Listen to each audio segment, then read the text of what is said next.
விக்ரம் மற்றும் நந்தினியின் ஆச்சரியப்படுத்தும் வயது இடைவெளி காதல் சீசன் -2 அத்தியாயம் -1 புதிய விடியலில் வெளிப்படும் கடந்த கால நிழல்கள்.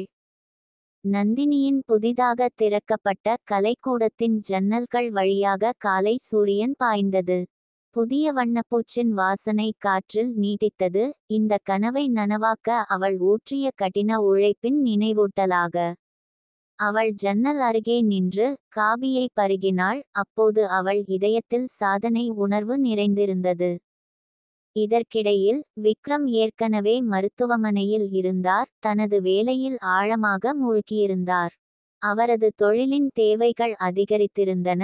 மேலும் ஒவ்வொரு நாளும் கடந்து செல்லும்போது அவர் தனது தோள்களில் பொறுப்பின் சுமையை உணர்ந்தார். ஆனால் அவரது அட்டவணை எவ்வளவு பரபரப்பாக இருந்தாலும் நந்தினியை பற்றிய எண்ணங்கள் எப்போதும் அவருக்கு அமைதியை தந்தன. நாள் முடியும் போது நந்தினிக்கு எதிர்பாராத ஒரு செய்தி வந்தது. அவளுடைய கடந்த காலத்தை சேர்ந்த ஒரு பழைய அறிமுகமானவர் சந்திக்க விரும்பினார். ஆர்வமும் பதட்டத்தின் ஒரு சாயலும் அவள் மனதை நிரப்பின. இதன் அர்த்தம் என்ன? அன்று மாலையில் விக்ரம் வீடு திரும்பினார். சோர்வாக இருந்தாலும் நந்தினியை பார்க்க ஆர்வமாக இருந்தார். இரவு உணவின் போது செய்தி பற்றிய செய்தியை பகிர்ந்து கொண்டார். விக்ரமின் முகத்தில் ஒரு கவலையான பார்வை தெரிந்தது. ஆனால் நந்தினியின் தீர்ப்பை அவன் நம்பினான். இந்த சந்திப்பு அவர்களின் காதலை சோதிக்கும், அவர்களின் முடிவுகளுக்கு சவால் விடும், மற்றும் அவர்களின் கூட்டு பயணத்தை மறுவரையறை செய்யும் நிகழ்வுகளின் சங்கிலியை ஏற்படுத்தும் என்பதை அவர்கள் அறிந்திருக்கவில்லை. நந்தினி மற்றும் விக்ரமின் காதல் கதையின் அடுத்த அத்தியாயம் தொடங்கிவிட்டது. ஆனால் அடுத்து வரவிருக்கும் விஷயங்களுக்கு அவர்கள் தயாரா?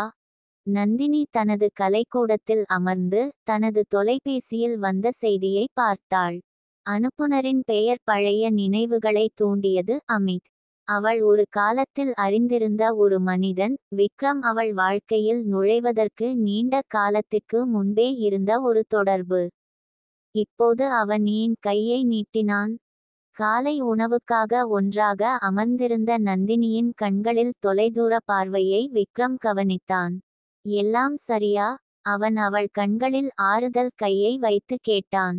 அவள் தயங்கினாள், ஆனால் நேர்மையாக இருக்க முடிவு செய்தாள். ஒரு பழைய அறிமுகமான அமித் எனக்கு செய்தி அனுப்பினான். அவன் சந்திக்க விரும்புகிறான்.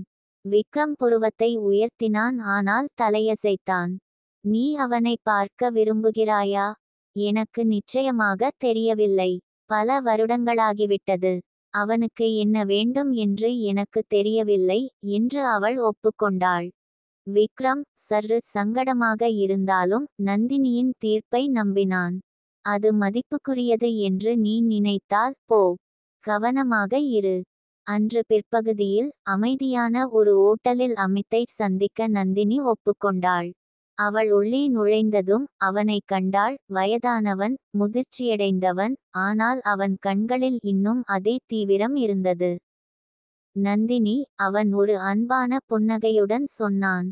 ரொம்ப நாளாச்சு. அப்படித்தான். அவள் குரலில் ஆர்வமும் எச்சரிக்கையும் கலந்திருந்தன. பதிலளித்தாள். அவர்கள் பேசிக்கொண்டிருக்கும்போது அமித் தான் ஏன் தொடர்பு கொண்டான் என்பதை வெளிப்படு. இத்தினால் தனக்கு அவளுடைய உதவி தேவைப்பட்டது. ஒரு வணிக ஒப்பந்தம் தவறாகிவிட்டது. நந்தினியின் ஆலோசனையை அவன் விரும்பினான். ஆனால் அவன் திடீரென மீண்டும் தோன்றுவதற்கு வேறு ஏதாவது காரணமா? இதற்கிடையில் மருத்துவமனையில் விக்ரம் சிந்தனையில் மூழ்கிவிட்டான். அவன் நிலைமையை அதிகமாக யோசித்துக் கொண்டிருந்தானா?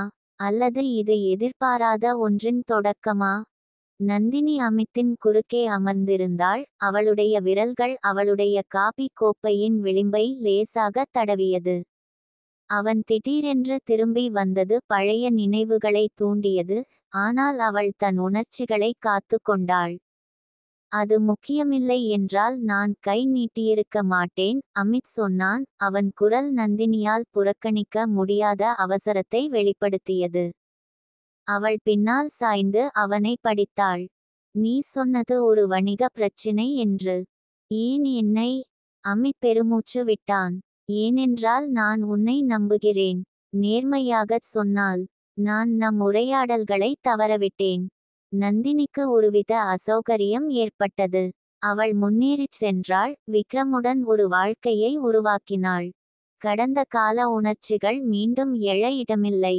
அமித், நான் உனக்கு வணிக ஆலோசனை வழங்க முடியும், ஆனால் அவ்வளவுதான் என்று அவள் உறுதியாக சொன்னாள். இதற்கிடையில் மருத்துவமனையில் விக்ரம் கவனம் செலுத்த முடியாமல் தவித்துக் கொண்டிருந்தான். அவன் மனம் நந்தினியின் சந்திப்பை நோக்கி திரும்பிச் சென்றது. அவன் அவளை நம்பினான், ஆனால் இந்த சூழ்நிலையை பற்றிய ஏதோ ஒன்று அவனை அமைதியற்றதாக்கியது. அப்போதுதான் அவரது தோழியும் சக ஊழியருமான டாக்டர் மீரா அவரது கவனச்சிதறலை கவனித்தார். இன்று நீங்கள் தொலைந்து போனது போல் தெரிகிறது, மீரா கவனித்தார். விக்ரம் பெருமூச்சு விட்டாள். நந்தினி தனது கடந்த காலத்தைச் சேர்ந்த ஒருவரைச் சந்தித்தார். நான் அதிகமாக யோசிக்க கூடாது என்று எனக்கு தெரியும், ஆனால் இந்த உணர்வை என்னால் அசைக்க முடியாது. மீரா தெரிந்தே சிரித்தாள். காதல் நம்மை பாதுகாக்கிறது, ஆனால் அவளை நம்புங்கள். அவள் உன்னை நேசிக்கிறாள். அன்று மாலை நந்தினி வீடு திரும்பிய போது விக்ரம் தனக்காக காத்திருப்பதை கண்டாள். அவரது முகபாவனை படிக்க முடியாததாக இருந்தது. உங்கள் சந்திப்பு எப்படி இருந்தது என்று அவர் சாதாரணமாக கேட்டார். இருப்பினும் அவரது கண்கள் பதில்களை தேடின. நந்தினி ஒரு நொடி தயங்கி, அது எதிர்பாராதது. வணிக ஆலோசனையில் அமித்துக்கு என் உதவி தேவைப்பட்டது, அவ்வளவுதான் என்று பதிலளித்தார். விக்ரம் தலையசைத்து அவளுடைய நேர்மையை உணர்ந்தார். ஆனால் உள்ளுக்குள் இது மிகவும் சிக்கலான ஒன்றின் ஆரம்பம் மட்டுமே என்ற நச்சரிக்கும் உணர்வை அவரால் புறக்கணிக்க முடியவில்லை. இரவு வழக்கத்தை விட கனமாக உணர்ந்தது. நந்தினி விக்ரமின் அருகில் படுத்து கூரையை பார்த்து கொண்டிருந்தாள். அவள் மனம் அமித்துடன் நடந்த உரையாடலை மீண்டும் மீண்டும் கேட்டது. அவரது வார்த்தைகள் ஒரு விசித்திரமான பரிச்சயத்தை, அவள் நீண்ட காலமாக மறைத்து வைத்திருந்த கடந்த காலத்தின் நீடித்த இருப்பை வெளிப்படுத்தின. விக்ரம் அவளுடைய அமைதி இன்மையை உணர்ந்து அவளை நோக்கி திரும்பினாள். நீ சந்திப்பை பற்றி யோசிக்கிறாய், இல்லையா? அவள் பெருமூச்சு விட்டாள். அது என்னை ஆச்சரியத்தில் ஆழ்த்தியது. இத்தனை வருடங்களுக்குப் பிறகு அமித் கையை நீட்டுவார் என்று நான் எதிர்பார்க்கவில்லை. விக்ரம் தலையசைத்தார், ஆனால் அமைதியாக இருந்தார். அமித்தின் இருப்பு இப்போது அவர்களின் வாழ்க்கைக்கு என்ன அர்த்தம் என்பதை புரிந்து கொள்ள அவரது ஒரு பகுதி மேலும் கேட்க விரும்பியது. ஆனால் அவர் பாதுகாப்பற்றவராக தோன்ற விரும்பவில்லை. அதற்கு பதிலாக அவர் அவள் கையை நீட்டினார். நான் உன்னை நம்புகிறேன். மறுநாள் காலை நந்தினி அமித்தின் வணிக பிரச்சினையில் உதவ முடிவு செய்தார். அவர் ஒரு கூட்டு வேலை செய்யும் இடத்தில் அவரைச் சந்தித்தார். அங்கு அவர் எதிர்கொள்ளும் சிக்கல்களை விளக்கினார். நான் சில மோசமான முதலீட்டு தேர்வுகளைச் செய்தேன் என்று அமித் ஒப்புக்கொண்டார்.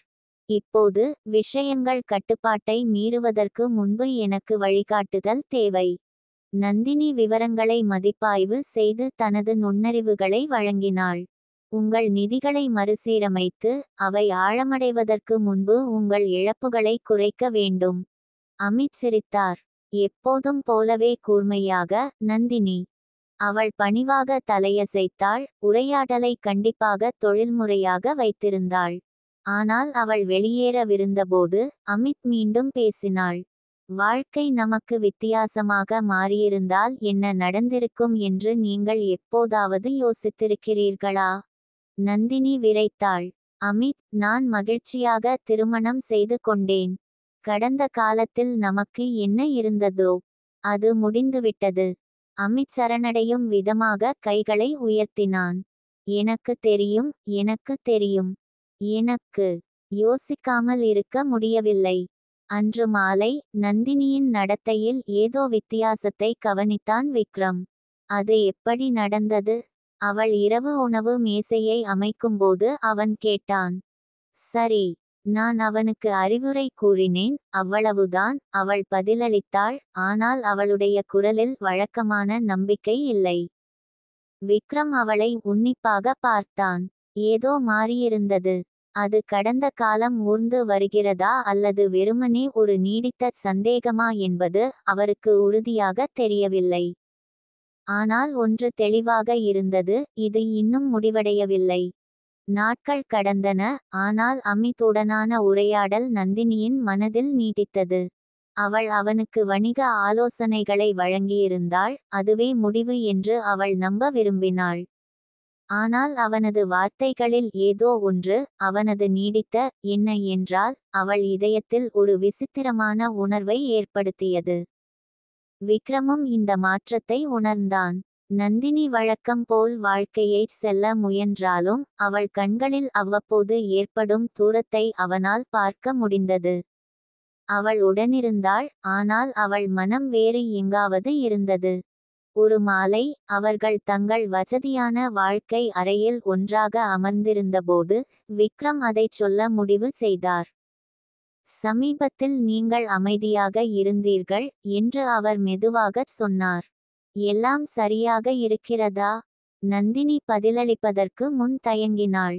அது அமித்தின் வார்த்தைகள் எனக்குள் ஒட்டிக்கொண்டன. எனக்கு அவர் மீது உணர்வுகள் இருப்பதால் அல்ல, ஆனால் வாழ்க்கை எவ்வளவு மாறிவிட்டது என்பதை அது எனக்கு நினைவூட்டியதால். அது என்னை கடந்த காலத்தை பற்றி சிந்திக்க வைத்தது. விக்ரம் ஆழ்ந்த மூச்சு எடுத்தார். அவன் உடைமை உணர்வுடன் பேச விரும்பவில்லை, ஆனால் அவன் தன் சொந்த உணர்ச்சிகளை புறக்கணிக்க முடியவில்லை. அவரைச் சந்தித்தது ஒரு தவறு என்று நீ நினைக்கிறாயா?